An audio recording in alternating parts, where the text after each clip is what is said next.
ಶಿವಮೊಗ್ಗದಲ್ಲಿ ಎಸ್ಎಸ್ಎಲ್ಸಿ ಬಾಲಕನೊಬ್ಬ ಕೊಲೆಯಾಗಿದ್ದಾನೆ. ಈ ಕೊಲೆಯ ಹಿಂದೆ ಅನ್ಯ ಕೋಮಿನ ಅಪ್ರಾಪ್ತರಿದ್ದಾರೆ. ಸದ್ಯ ಅವರನ್ನು ಅರೆಸ್ಟ್ ಮಾಡಲಾಗಿದೆ. ಇದರ ಜೊತೆಗೆ ಶಿವಮೊಗ್ಗದಲ್ಲಿ ಪ್ರತಿಭಟನೆಯೂ ಕೂಡ ತೀವ್ರವಾಗಿದೆ. ಸಂಕೇತ್ ಅನ್ನುವಂತ ಬಾಲಕ ನಿನ್ನೆ ರಾತ್ರಿ ಕೊಲೆಯಾಗಿರೋದು. 7 ಜನ ಅಪ್ರಾಪ್ತರನ್ನ ಸದ್ಯ ವಶಕ್ಕೆ ಪಡೆಯಲಾಗಿದೆ. ತುಂಗಾನಗರ ಪೊಲೀಸ್ ಸ್ಟೇಷನ್ ಲಿಮಿಟ್ ಅಲ್ಲಿ ನಡೆದಿರುವಂತ ಗಲಾಟೆ. ಇನ್ನು ಪ್ರತಿಭಟನೆ ಇವತ್ತು ನಡೀತಾ ಇದೆ. ಹಿಂದೂ ಪರ ಸಂಘಟನೆ, ಬಿಜೆಪಿಯ ಮುಖಂಡರು ಇವರೆಲ್ಲರೂ ಕೂಡ ಪ್ರತಿಭಟನೆಯಲ್ಲಿ ಭಾಗಿಯಾಗಿದ್ದಾರೆ.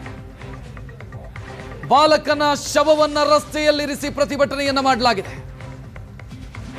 ಮಾಜಿ ಉಪಮುಖ್ಯಮಂತ್ರಿ ಕೆಎಸ್ ಈಶ್ವರಪ್ಪ, ಸ್ಥಳೀಯ ಶಾಸಕ, ಬಿಜೆಪಿಯ ಮುಖಂಡರು, ಹಿಂದೂ ಸಂಘಟನೆಯ ಮುಖಂಡರು ಪ್ರತಿಭಟನೆಯಲ್ಲಿ ಭಾಗವಹಿಸಿದ್ದಾರೆ. ಸ್ಥಳಕ್ಕೆ ಡಿಸಿ ಬರಬೇಕು ಅಂತ ಒತ್ತಾಯಿಸಿದ್ರು ಪ್ರತಿಭಟನೆಯ ಆರಂಭದಲ್ಲಿ. ನೋಡ್ತಾ ಇದ್ದೀರಿ, ಬಾಲಕನ ಮೃತದೇಹವನ್ನ ರಸ್ತೆಯಲ್ಲಿರಿಸಿ ಪ್ರತಿಭಟನೆಯನ್ನ ಮಾಡಲಾಯಿತು. ಇದರ ಹಿಂದೆ ಗಾಂಜಾ ವ್ಯಸನಿ ಅನ್ಯ ಕೋಮಿನ ಬಾಲಕರಿದ್ದಾರೆ. ಪೊಲೀಸರಿಗೆ ಅನೇಕ ಸಂದರ್ಭದಲ್ಲಿ ದೂರು ಕೊಟ್ಟರು ಕೂಡ ಪೊಲೀಸರು ಕ್ರಮ ಕೈಗೊಂಡಿರಲಿಲ್ಲ, ನಿರ್ಲಕ್ಷ್ಯ ವಹಿಸಿದ್ರು. ಇದರ ಪರಿಣಾಮವೇ ಈ ಕೊಲೆಯಾಗಿರುವುದು. ಹಿಂದೂಗಳಿಗೆ ರಕ್ಷಣೆ ಇಲ್ಲದಂತ ಸ್ಥಿತಿ ನಿರ್ಮಾಣ ಆಗಿದೆ ರಾಜ್ಯದಲ್ಲಿ ಅಂತ ಬಿಜೆಪಿ ನಾಯಕರು, ಹಿಂದೂ ಸಂಘಟನೆಯ ಪ್ರಮುಖರು ಆರೋಪ ಮಾಡ್ತಾ ಇದ್ದಾರೆ. ದೃಶ್ಯ ನೋಡ್ತಾ ಇದ್ದೀರಿ. ಸ್ಥಳಕ್ಕೆ ಡಿಸಿ ಬರಬೇಕು ಅಂತ ಒತ್ತಾಯ ಮಾಡಿ ಪ್ರತಿಭಟನೆಯನ್ನು ಮಾಡಿದ್ರು. ಸದ್ಯ ಸ್ಥಳಕ್ಕೆ ಡಿಸಿ ಆಗಮಿಸಿದ್ದಾರೆ ಎನ್ನುವಂತ ಮಾಹಿತಿಯೂ ಕೂಡ ಸಿಗ್ತಾ ಇದೆ.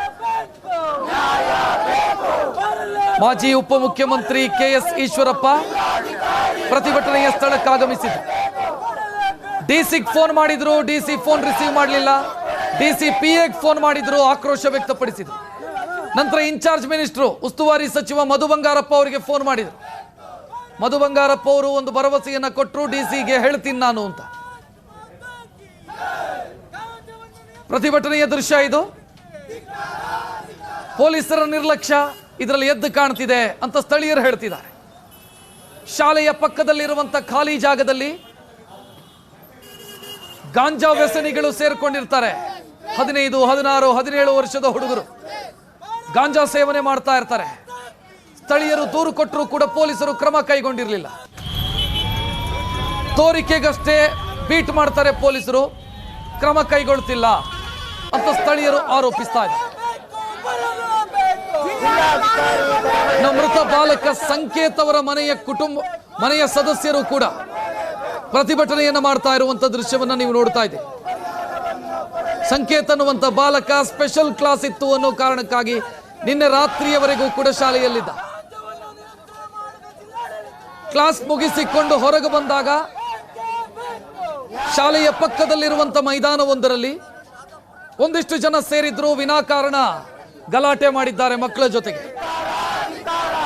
ಸಂಕೇತ್ನ ಸ್ನೇಹಿತ ಗಿರೀಶ್ ಎಂಬಾತನಿಗೆ ಹಲ್ಲೆ ಮಾಡುವಂತ ಪ್ರಯತ್ನವನ್ನು ಮಾಡಿದ್ದಾರೆ. ಸಂಕೇತ್ ಅಡ್ಡ ಬಂದಿದ್ದಾರೆ, ಸಂಕೇತಿಗೂ ಹೊಡೆದಿದ್ದಾರೆ.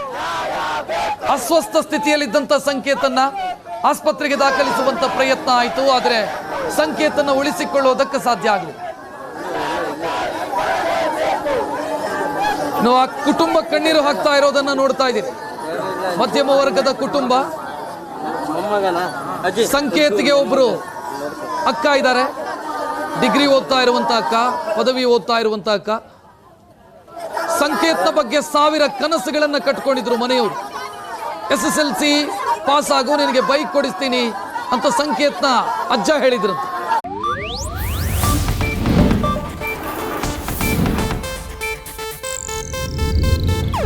ಇದು ಏಷ್ಯಾನೆಟ್ ನ್ಯೂಸ್ ನೆಟ್ವರ್ಕ್ ಪ್ರಸ್ತುತಿ.